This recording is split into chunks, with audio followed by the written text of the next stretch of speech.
Hotcaller in the building with a fresh haircut, doing the Melbourne shuffle. We can't see his legs, Um, so we don't know if I'm lying or not. What's good? I'm good. I'm having a good time. I'm stoked to be here, man. Did you get a new haircut as well? Yeah, we're in the haircut club We're in now. the Look at haircut this. time. That's sick. Good on us. We're fucking taking care of our lives. Um, Thank you. but yeah, I'm Your stoked. haircut looks fresh. My girlfriend did it. She's a legend. Right on. My girlfriend did this. Yeah, nice. She did the nice shave and got it all clean. But she's gonna be my girlfriend only for one more day Really? because You guys are tomorrow engaged, we're right? getting married. Holy shit. How do you have time for Yeah, this? holy shit. I know. Pretty insane. So the last stream went a little over 30 minutes. This one I'm gonna kind of hard cut at 30 minutes just because I got to get ready for a wedding that I'm doing tomorrow. Mate, So, that's but crazy. I'm Hey, it's thrilled to quack have time. you here. I know it's probably like noon in Australia right now. Yeah, it's 12. It's 12 noon. So this is our first time meeting, talking face to face. Yeah. It's good to see you and hear your voice. I know sometimes it could be kind of, I don't know what the word is. I'm just going to use weird when we like first meet someone because at least in the mid-tempo scene, a lot of us are friends like on Twitter and online. There was this party thrown in LA a few months back, Space Yacht, and like all of us kind of like met each other. It was a pretty I fun know. experience. I felt so But like on the other side of the oh world. yeah, I've never been more aware of being on an island. You guys were just all there together at Space Yacht, and I was seeing everyone there, and I was just like, fuck, I've gotta get over there and just hug you all. do you have a do you have a visa? Nah, man. Nah, not yet. Not I yet. think it's gonna be a while away, maybe. I gotta keep working. We'll see how it goes. But it's definitely like in the to-do list. Right on. So those are some nice panels, right? I see in the background. Are you in your studio? Yeah. I'd move the camera, but it's actually like balancing on a pack of lighters. And it's very like if I move it, it's all gonna break. But yeah, there. All good, man. I'm balancing on a little like lamppost, so we're in the same boat. Yeah, I saw in your last stream you were like dancing, hardcore. And did you Oh yeah, I break was doing the something? industrial dance and I knocked my phone over. You broke something though. Yeah, I did, but I heard something break. we something did break, but luckily it wasn't anything important. Good. So the Yeah. topic I have for us, oh, Uh-huh. so I didn't mean to cut you off. What were you gonna say? No, it's the time thing. It's all good. You didn't cut me off. Okay, so the topic I have for today, it's very loose. We can kind of go wherever, but just what were your thoughts on where mid-tempo is going right now? Last stream, me and Weasley talked about mid-tempo, like is it dead or alive? We both agreed that it is certainly alive, not dead.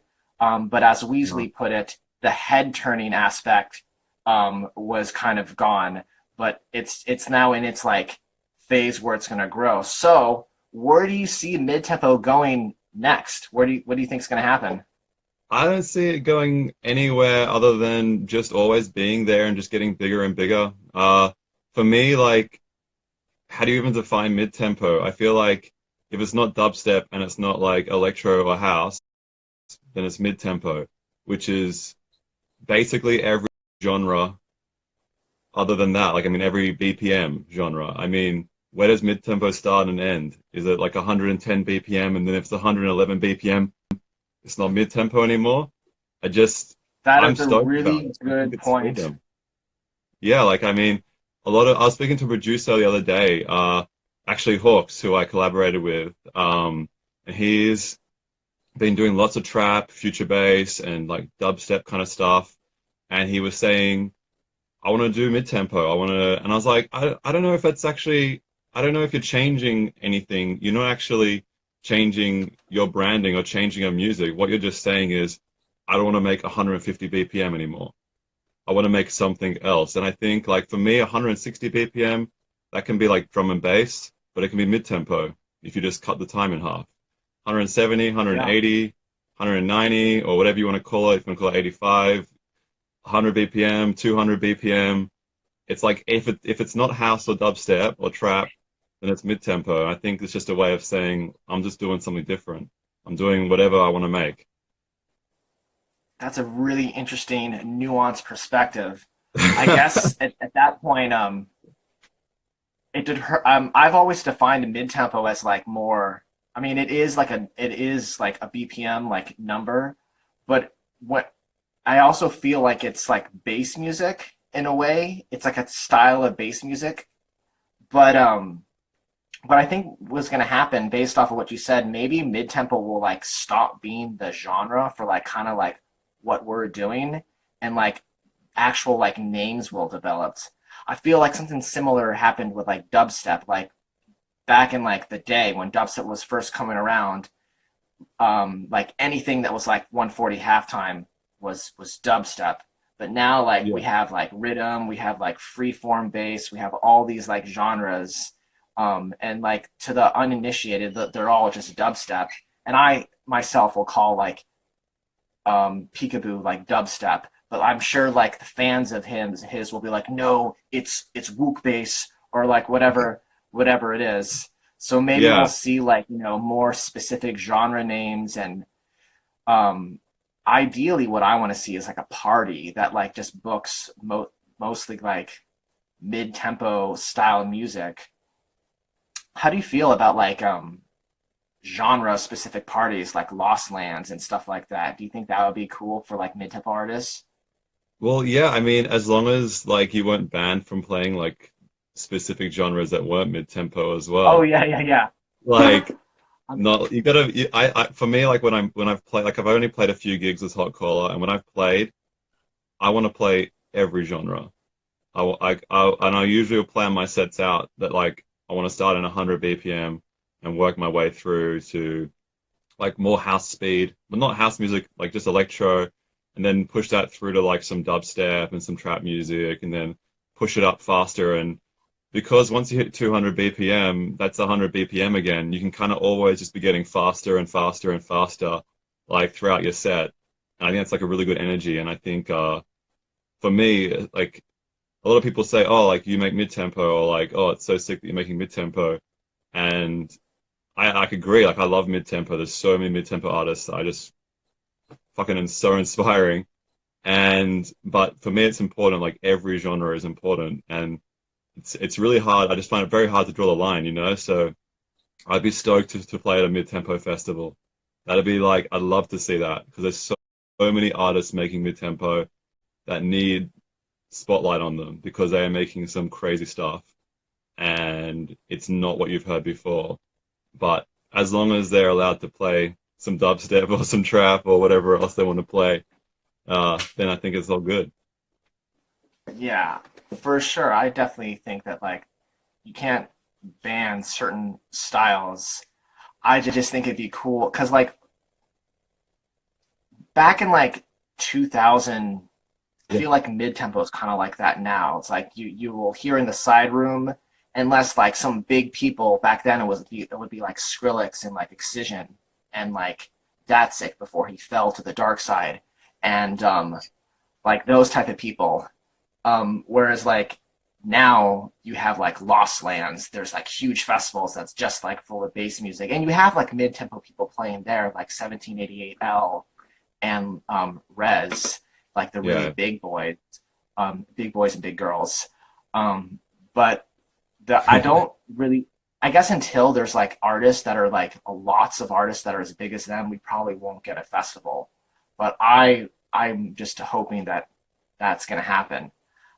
I guess what I'm trying to say is like I want there to be like less side room mid tempo, more like main room stuff. yeah, I think that 100%. would be pretty cool. I think And I it's oh, well, go. no, keep going. Sorry, keep going. No, I was just gonna say like what you're saying, like less. I think a lot of mid-tempo, like if DJs like stick to mid-tempo in their sets, though, I think it can be they. I think you've still got to change the speed up a bit, like, and that's where I keep on going back to like, oh, well, when is it mid-tempo and when is it not mid-tempo? Like, if you're playing a mid-tempo set and you get past 110 ppm, is it no longer mid-tempo or I guess I would still call it mid tempo. Basically, stuff that's like not house and not dubstep. I guess that's kind of like what yeah, excites me is the stuff that's not dubstep and the stuff that's like not house. yeah, And I I feel like there are artists that like kind of specialize in that style. And as far as BPM ranges go, I usually do like 85 to 110. And I feel like what kind of determines the mid-tempo vibe, it's like dancey bass music. Whereas like when you get too slow, it becomes more headbanger music. Like I feel yeah, like below 85, it'll start being more excuse me, more like headbangery, where you're just going like rather than like going like I made sure not to knock the phone over this time. yeah. I think I remember you were saying before like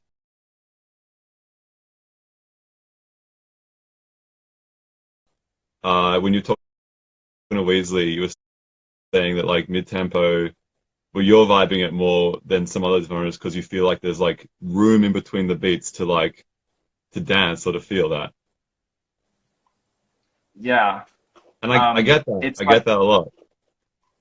I mean, the easiest way to put it for me though is like when I was just like discovering the world outside of like house music and dubstep, and that there were these other genres. You know, there was 100 BPM, and there was 190 and 110, and it could be hard. Like I gotta say, like, your song "Transmissions" was one of the first songs I heard, and I was like, "What is this genre?"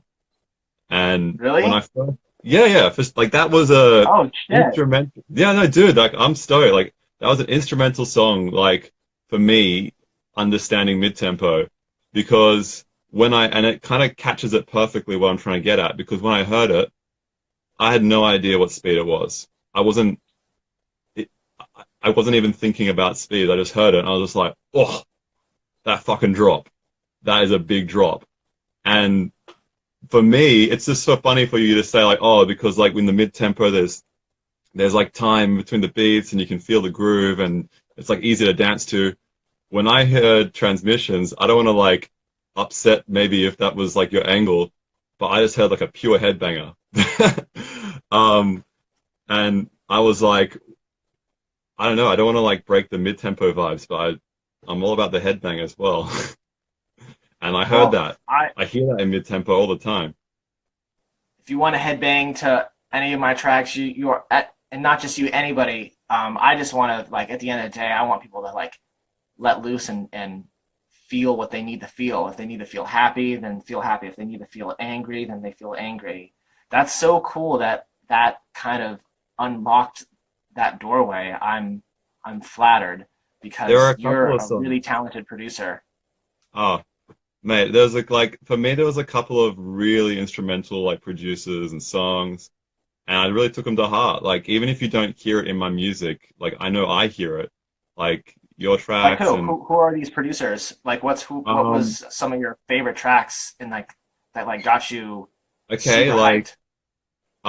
probably oh Swarm, Breathe. Um I That track is that super sick. that is a headbanger. Like, and I know Yeah, he that's a comes from headbanger like a for sure. metal, he comes like a metal background as well. I was really vibing like a lot of the tracks from like the No Etiquette Boys, um, 1788L. Like, obviously, like you don't even need to mention that because like everyone who likes mid tempo will like be into at least one of his tracks. But when they were going up, I was just like, whoa, this guy is doing headbanger in a way that I've never heard before. Um, and also like this is like way back now, but like even like Fuck My Nose Up by Hades, when I heard that, I was just getting such like it's an electro track, you know, but it's also falls in that mid tempo. kind of category, and it's a banger. It's a headbanger. It's like a rock and roll song, you know. And this is like not so. I couldn't say this song like inspired me because it's like it kind of came out more recently, but actually like Bro, yeah, they're using like a rhythm style beat with like yeah. electro bass lines, if that makes sense. Yeah, and that's what I mean. Like you stop when I hear those songs, like I kind of stop hearing the tempo, you know, like because you can't call that song a dubstep track, but or a trap track, or like or they're mid-tempo DJs, and so I just feel like mid-tempo is now just getting used for like anything that's just like slightly off the center beat and track, Ah, and yes. I think that's pretty cool. Like that's I like that a It is lot. pretty cool. It's just like how back in the day, like everything was techno, and then when Skrillex came out, anything that sounded heavy was dubstep, and now anything that's kind of in that weird tempo is mid-tempo.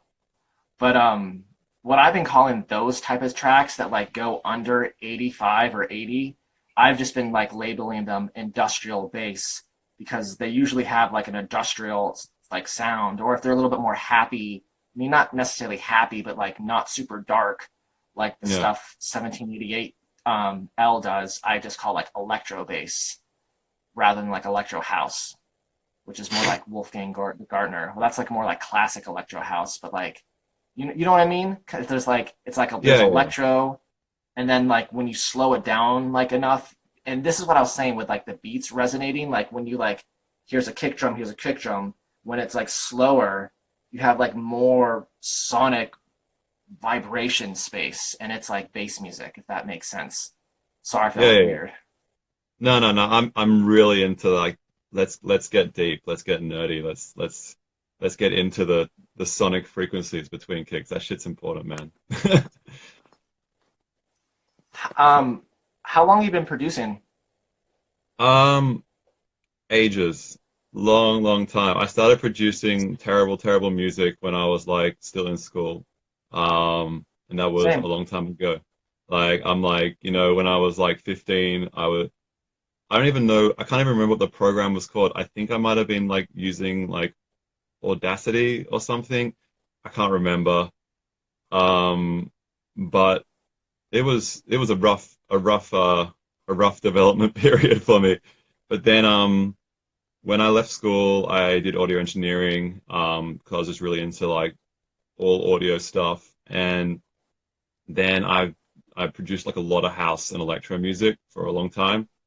Um, and then I kind of just like I still like everything I made, but I guess that's kind of what I'm saying. I started to feel like there's more to music than like sticking to a BPM. And I'd set so much of like what I was doing before. I was so set in my ways, like everything's going to be 128 BPM or maximum 132 BPM. I got so stuck in it, and so I made an EP, it was really housey and like dancey and electro. That's a hot And caller. no, Hotcaller, like that's why, yeah, Vengeance, Pretense knows. Pretense. What up, man? Um, yeah, I was doing Vengeance. Vengeance was my other like name, I suppose. I was an angry little kid, and it was cool. I liked it a lot, and I made this EP. I hadn't done anything for a little bit, and I was like putting all my effort and all my thought into this EP, and I made it, and I sat down and I listened to it with my girlfriend, Helen. She's a hero because she literally hears everything I make on repeat. Like we live together and she cannot escape the noise sometimes. I don't know how she puts up with it.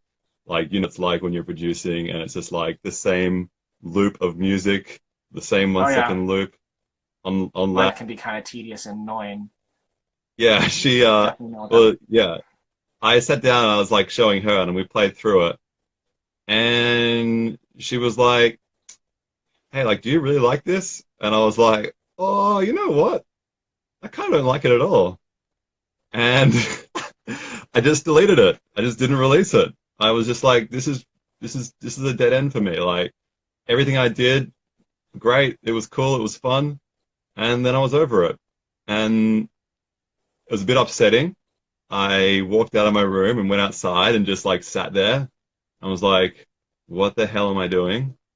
I've just like put all this effort into a 4-track EP that now I don't even want to share with anyone or put out. Ah, And then I came back into my studio like an hour later and sat down and started, I was like, I'm just gonna write something. And that's what I'm saying. Like I just wrote something. I just wrote what I was feeling, and I was probably pretty depressed and pretty gutted. And I wrote a track, and I was like, "What the fuck? How did I make this song?" Like I was hearing it, and I was like, "This isn't me. Like this is someone else. Like someone else made this track." And it was like 116 BPM, and I just went in there with like no idea what I was gonna do, and I made it, and I loved it, and I was like, "This I cannot release this as Vengeance. It's not the same. It's just a completely different shift of personality and everything." And so, the birth of Hotcaller. yeah, yeah. Well, Hot Collar actually is it's a sad story, man. It was my favorite noodle shop just down the road. Uh, Um, Hot Collar Noodles. Um, and like they were like a minute away from me, and I was addicted to their vegetarian fried noodles, and that I sounds just like dank. they were amazing. I used to call them up so Oh, much. They'd be like, "Hello, Hot Collar." I'd be like, "Ah." So then when I was trying to think of a name, I sat down and Hot Collar was the first thing that came up. Hey, Young Butter. That's my mate Brian. He knows about Hot Collar. He's from the area. what's good, Um, young butter? and he's a sick producer actually. You got to check out his tracks. All right, I'm I'll check him biased out. though. Cognitive bias. Actually, everyone's a sick producer. What am I saying? Shout out to everyone. I just saw a few people, but it's hard to like keep track of everyone. Pretense, my Shout out to God. everyone. Yeah, And who was there? Weasley. I think I saw you before. Quaxon. Oh, Quaxon. Um, that Clacton's fucking track I made with him. That was legendary. He's a champion. And anyone else who I haven't seen, just like put 100 exclamation marks until I see you, and then tell you how good you are because you're a fucking legend. I'm sure. Um, but hey, yeah. So the first name that came to my head was Hot Cola. And then I was just like joking with my girlfriend Helen. I was like, Hot Cola. No, I can't do that. And then we came up with so many other names and so many ideas and brandings. And it was like a week, 2 weeks. It was forever. And then I was like, I'm just gonna go in Hot Cola. Like, this is ridiculous. Like Hot Cola was the first thing that came to my head. So I launched Hot Cola. And then like the day I launched Hot Cola noodles closed down for good. There's no more Hot damn. Cola. You stole their Yeah, soul. I know. It was Fuck. like it was like a really bad omen. Like, but it turned out to be okay. Um, they've been replaced with some other restaurant now, and I can't even look at them. I don't want to know. Um, Damn. but yeah, so that's Hot Cola. That's why it's Hot Cola. Um, and I'm stoked. I'm loving it. And ever since then, I sit down to produce something, and I don't know what the BPM is. I'll just write it, and then whatever is in my head, whatever BPM that was, that's what's coming out. It happens to have That been a is a lot of really mid-tempo stuff. good. I think that's a really like cool artistic like that's like music. Like you're writing music. Like when rock producers, I mean rock musicians, they make songs. They don't really think about the tempo. Like they're just like fiddling with their guitar and like someone sings like, oh yeah, I can sing to this, and Yeah, they yeah, yeah. figure out the tempo like later. Yeah. So that's really cool. That brings a lot of like musicality. I know there's a lot of producers that are just like technical producers, but it's really cool when you hear the music. And I feel like in your music, like I hear the musicality. I really fuck with the track Thanks, man. uh Burn. I think it's called Burn. I burn with autodidact. I Burn.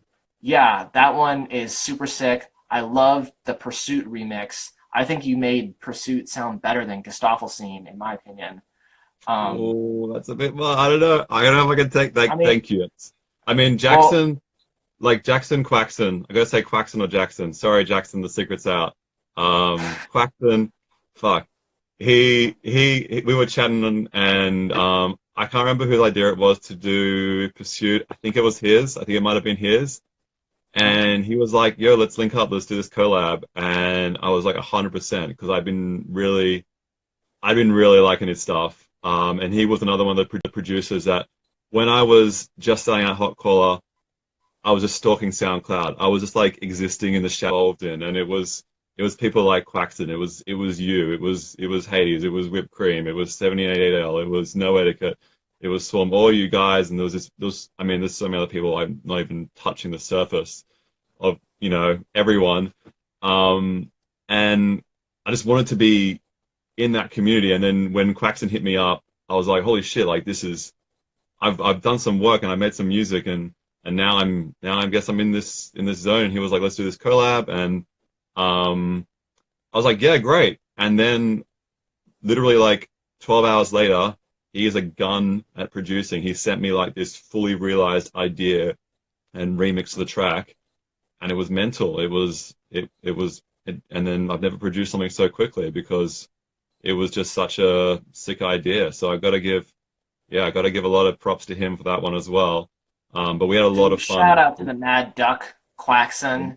And I love, He has I mean, the he's Klaxon, broken the loudness meter several times on SoundCloud. I think he yeah, has like probably one of the loudest tracks on SoundCloud. I yeah, he forget the was like, province is. I think that's what it's called. I opened that track up in like a frequency spectrum analyzer on not Tractor. What is it called? Record Box, and it's like all white, like white and purple, which basically means it's loud as fuck. yeah, no, he sent me the track and I was like, holy shit, this is wild. So, yeah, and I mean, there's so many producers that I just want to produce with and collab with. I want to put up, we got to do a track, you and me, one time, and I am like, I'm up to it now in collabs, which I'm just absolutely stoked about, but also like freaking out that I've got all these people I'm working with now, and I just want to do them all, like, but there's only so much time in a day. But I mean, I mean, right now I'm doing a track that's actually going to be coming out really soon with Lucille Croft, and that's going to be like a Nice. rock and roll inspired banger. It's going to be a remix. Got to keep it secret though until it comes out. But I mean, that's just one. I mean, I've nearly finished a collab with Hazer, with Nexi, Second Degree. He's a local guy who sent me this sick idea for a track. I've got like stuff started with Static Starlight. I don't know if you've heard of him. Who's the Killer Animals? All these people, and I'm so excited because I haven't put out anything for so long, but I've been working on so much, and I'm just dying to get it out there now. I That's know where how I'm that at. So feels. I've been I'll working be on lots of releasing them tracks soon. and haven't really put out anything. Although I Oh, but did, you put a track 2 days ago, yeah? I mean, I did a flip. That's like the first time I put something out since my last track. Um, yeah, the flip of Future Doom Rights. I don't know if you know who Future Doom is, and I don't think many people know who that artist is, but they were like Yeah, one of my I favorite. hadn't heard. Oh shit, yeah, I'm doing one with Young Butter as well. Fuck. I, am Oh I'm, shit! I'm not even coping. There's gonna be so many. I need to go through my projects and read. Like, I have so many that are just banking up. But yeah, I had not heard of the guys you flipped. I hadn't heard that before, but I like your flip. They're I like only a heard it really this sort of morning. eclectic artist that released on Osla, and they're super mysterious and hella weird, and like really hackery and kind of occulty. I just thought it'd be a fun flip to do. Rather like sometimes I'll do like flips that I think are gonna be like hype that people like know about. Like I was actually thinking of doing a Pursuit remix, Do it. but I'm kind of I feel like you and Claxon killed it so hard. But like I'm gonna stay away from that and just like work on some No, other flips ideas I you got. can't hold Dude, back, you man. There's killed it. no. You really did. Have you heard it like other DJs play it? Because I heard Whipped Cream drop that track when I went and saw her in I know. 1788L in San Francisco, and it was so fire. It sounded better than like other tracks like next to it.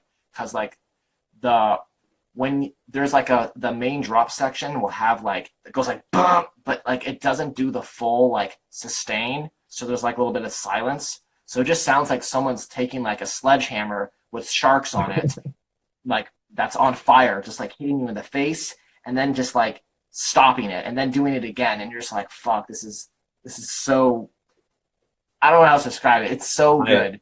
Um, I'm over the moon. Like when I saw the video of her playing it, and saying when I saw her playing the Slayer remix, like it just it's this super weird feeling because I mean Slayer not so much because some tracks I produce like I will do everything, the production, the mixing, the mastering, and sometimes I get this guy, I mean you probably heard him, producer Subhuman. He's a god in the studio and he's mastered a few of my tracks as well, and he mastered, so like I do the mix and do my own kind of master, but then he'll kind of take that and do another master. He did that for the Slayer one, and so it wasn't so much of a big deal when I heard. It was. I fucking melted. But when Whipped Cream played the Quaxon and my collab, that was one that I'd mastered here, just in my studio at home, and suddenly I was just like, oh shit, this is real. This isn't a joke anymore. Like this is like I don't know, like it's like you're exposed. You're like, oh crap, that's like a lot of people hearing everything that you've done really, really, really, really loud. And and dancing you're to it, they were getting yeah, and it's down. a weird feeling. It's a weird feeling, and it was probably it was actually like really good for my mixing confidence though. 'Cause I'm always like, oh shit, I haven't mixed this well enough. I haven't mixed this well enough. You know, you're always beating yourself up on your mixes. And then when I heard her play that, I was like, okay, all right, cool. I need to shut up and just keep working because clearly I can mix. So yeah, it was a real good confidence booster. And it's just freak on, you know. One day I hope I can play a set like that, you know, to all those people. Always have like a hard style kick, really, really, really quiet, like barely even making it over the synth, just hitting out the double time to make the song feel faster. And that's like so secretly Interesting. I'm kind of working with hardstyle already because it's with the slower tempos, it's all about the, you know, the implied double time. And so like in Yeah. Slayer, in my Here's Johnny remix, in my some of my new remixes coming out, in I think even in the Quaxon one, um, I've got a hardstyle kick, just really, really, really quietly in tune with the song, just really quietly in the background. You can barely even hear it, and you wouldn't even hear it, but if you turn it off, you lose something. Um, Interesting. and I mean, so I'm already working with the hardstyle kicks. Obviously that's a far cry from Little Texas. I don't even know what planet he's on. Um, but you said dream, so that's a dream That because it probably doesn't make any sense. that is really interesting. I envision that being like the first drop would be like mid tempo, and then like the second drop unexpected double time 100 BPM, boom boom boom boom boom boom, and everyone's doing the Hawkings have happened. Yeah. Um, that like let's make it happen. A hot collar collab with Little Texas would be crazy. Some people probably wouldn't be down. Other people would be fucking down. That would be crazy because it's new and fresh. And you know, Little Texas was actually at the space yacht like mid-tempo party, like introducing himself. So he clearly has an interest, I think, in like our scene I because think we can just adopt him because, you know, he's not dubstep and he's not house. Let's just take him in. That's what I'm saying. Like mid tempo is just yeah. the genre the BPM rejects of EDM. Yeah, Like, totally. and soon there'll be enough of us that, you know, that it will just be that'll be EDM, I reckon. That's the secret takeover plan. The secret takeover plan. Yeah. Yo, buddy, I hate to cut this conversation off because I'm having lots and lots of fun, but I do got to get ready for my big day tomorrow. Yeah, it's So I'm totally gonna understandable. end the getting social with Hot Collar right now. But for those of you guys in the comments right now that joined us, thank you so much. Let me know when like who else you want to see on these getting socials with social kids.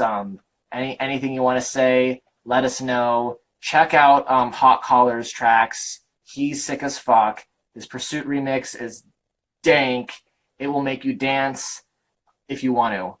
If you want it. Bless you, good sir. Thank you for joining me. I hope you have a Thank you great for having me, day man. and eat some dank noodles. Everyone in the comments, peace out. Peace out. Peace out, guys. Thank you. See you, mate. See ya, mate. See ya, mate.